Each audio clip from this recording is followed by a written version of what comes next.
দেখি মা, কাঁদে না, একদম কাঁদে না। আমি তোমাকে বলেছি না, কি কি বললো তাতে কি যায় আসে মা? তুই তো জানিস তোর মা কেমন। আমি বুঝতে পারছি তোর খুব কষ্ট হয়েছে, কিন্তু মনের মধ্যে এই যে কষ্টটা হচ্ছে, তোকে ওরা যা যা অপমান করেছে সব মনে রাখ।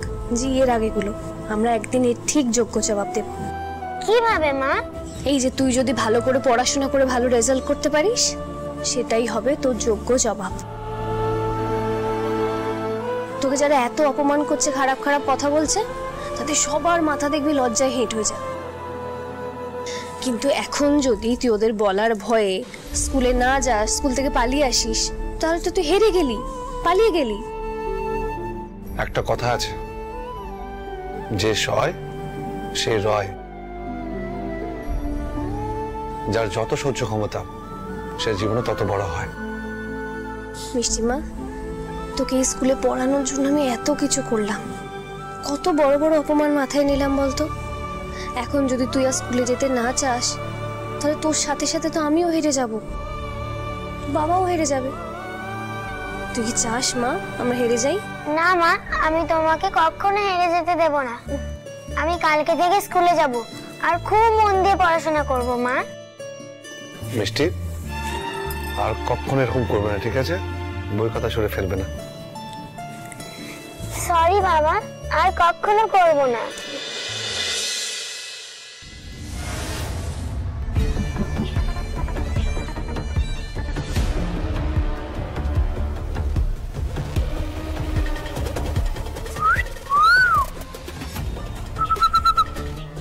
আরে কি দেখছেন ওদিকে? এদিকে এদিকে এদিকে। তোমার সাহসটা তো কম না, একজন ওয়ার্ডেনকে তুমি এইভাবে ডাকছো? সদর জেলে নতুন নাকি? তাতে তোমার কি? বেশি কথা বললে না জেলা স্যারকে বলে তোমার কমপ্লেন করব। নিজের অকাতে থাকো। এই দেখুন স্যার, আপনি খুঁজে যাচ্ছেন, আমি কোথায় ভাবলাম আপনাকে একটু উপকার করব। আপনার তাতে 4 পয়সা কামাই হবে, একটু হেল্প করে দিন না। মাল আছে আমার কাছে, মাল একদম মারামাল হয়ে যাবেন। ঠিক আছে, আগে মাল দাও, তারপর দেখছি। সে এখানে আছে নাকি? বাইরে লোক নিয়ে ওয়েটিং করছে, আপনি শুধু ভেতরে আসার ব্যবস্থাটা করে দিন, এইটুকুনি সেটিং করে দিন, ব্যাস। তবে পয়সাই পয়সা, পয়সাই পয়সা। আচ্ছা ঠিক আছে, দেখছি। বলছি লোকটা দেখতে কেমন?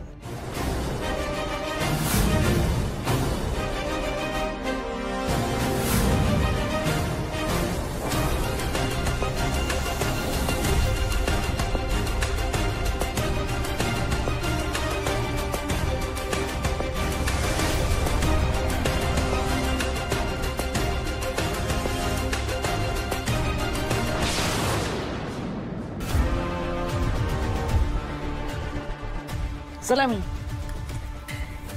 এটা আপনার সালামি, এবার মাসে মাসে তোলা। আচ্ছা ঠিক আছে, বলো তোমার কি কি চাই? এই তো পথে এসো। আমার বেশি কিছু চাই না স্যার, এই যে আমার সেলটা আছে না, এটা 5 স্টার করে দিতে হবে। নরম গদি, একটু পরিষ্কার পরিচ্ছন্ন চাদর, বালিশ, আর একটা টিভি চাই। আর ওই সপ্তাহে 2 দিন মাংস, 2 দিন ডিম, আর মোবাইল ফোন। বাবা, তোমার তো অনেক চাহিদা। স্যার, শিবানী ভাত ছড়াতে জানে। আর একটা কথা, আমি মাঝে মাঝে গারদ থেকে বেরোবো, আবার ফিরে আসবো, সেই সেটিংটাও কিন্তু করে দিতে হবে আপনাকে। আর তাহলে কিন্তু সব টাকা আপনার। দেখো, বেরোনোর ব্যাপারটা আমি ঠিক বলতে পারছি না, তবে বাকি সবটা হয়ে যাবে। দাঁড়িয়েছিস কেন? যা, আমার সামনে মাসে আসবি, যা।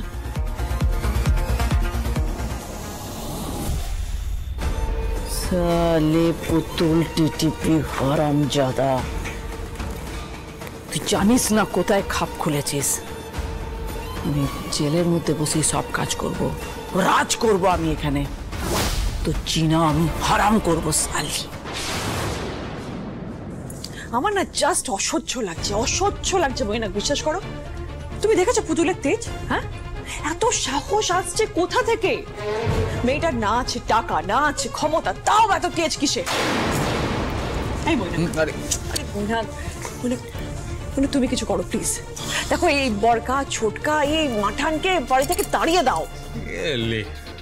আমার কানের মাথা কেন খাচ্ছ বলো তো? শোনো, ওদেরকে এই বাড়ি থেকে বের করবো সেই ক্ষমতা আমার নেই।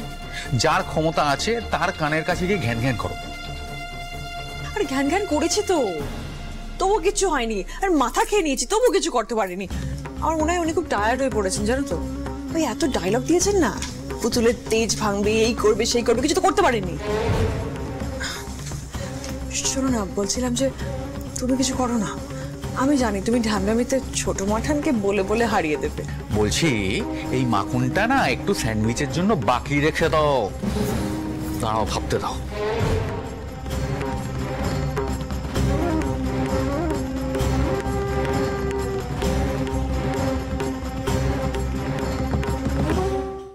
Eureka idea! শোনো, এই যে পাওয়ার অফ অ্যাটর্নি, এটা পাওয়ার পরে ওই সম্পত্তির দেখাশোনা এবং কেনা বেচা করার অধিকার পাওয়া যায়, মানে ক্ষমতা পাওয়া যায়। এবং সেই ক্ষমতা কিন্তু ছোট মাঠানের আছে। তবে ওই সম্পত্তির মালিক কিন্তু ছোট মাঠান নয়, সেই দাদা।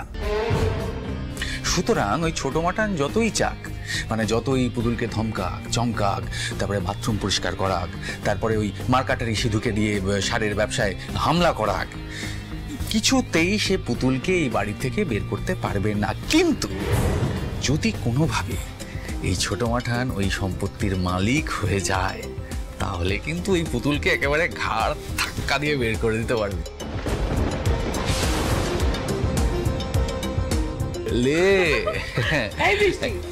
কোথায় যাচ্ছ তুমি? আমি একটু ওয়াশরুমে যাচ্ছি, ফিরে এসে বাকি পড়াটা করে নেব।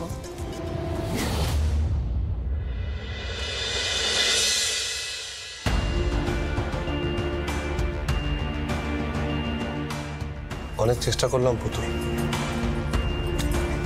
সম্ভাব্য সব জায়গায় চেষ্টা করেছি, কিন্তু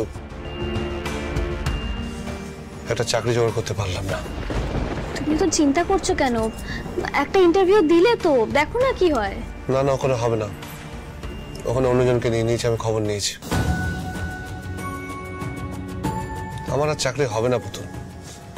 কেউ বলে আগে কোথাও চাকরি করেননি তাই হবে না, আবার কেউ বলে নিজের বিজনেস ছেড়ে কেন চাকরি জয়েন করছেন, আমাদের বিজনেস সিক্রেট জানতে। আমার কোথাও চাকরি হবে না পুতুল। আমার সব দিক থেকে নিজেকে খুব অপদার্থ মনে হচ্ছে। আমি সব নিতে পারছি না একদম। তুমি কেন এরকম করে ভাবছো বলো তো? ঠিক হয়ে যাবে, চেষ্টা করছো তো, একটু ঠাকুরের উপর ভরসা রাখো। এভাবে ভেবো না। আসবো মানে?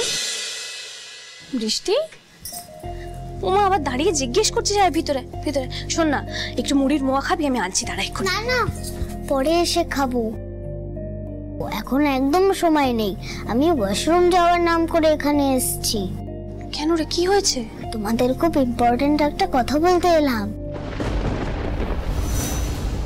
শোনো, বাবা আর মা না প্ল্যান করেছে, তাতে তো